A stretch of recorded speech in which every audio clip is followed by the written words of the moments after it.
নুমলীগড়ত এখন গৰু ভৰ্তি ট্ৰাক জব্দ কৰা হয়। অসম জাতীয়তাবাদী যুৱ ছাত্ৰ পৰিষদৰ ৰঙাজান আঞ্চলিক সমিতি গোলাঘাট সংগ্ৰামী সেনাই জব্দ কৰে ট্ৰাকখন। জব্দ কৰা ট্ৰাকখন নুমলীগড় আৰক্ষীক গতাই দিয়া সংগঠনটোৱে ট্ৰাকখনেৰে সৰবৰাহ কৰিছিল ৪০টাকৈ গৰু। ফলঙনি গাঁৱৰ পৰা নগাঁও অভিমুখী আছিল ট্ৰাকখন। এই ঘটনা সন্দৰ্ভত ট্ৰাকখনৰ চালক আৰু হেণ্ডিমেনক আটক কৰা হৈছে।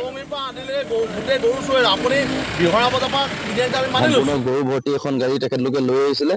আচলতে আমি এই কাৰণে হতবাক হৈছো এইটো কথাত যে বৰ্তমান চৰকাৰখনৰ যি পদক্ষেপ লৈ আছে গৰু মাংস সম্পূৰ্ণৰূপে নিষিদ্ধ কৰিছে, গৰু ৰপ্তানি আমদানিকে আদি কৰি সম্পূৰ্ণৰূপে বন্ধ ৰাখিছে।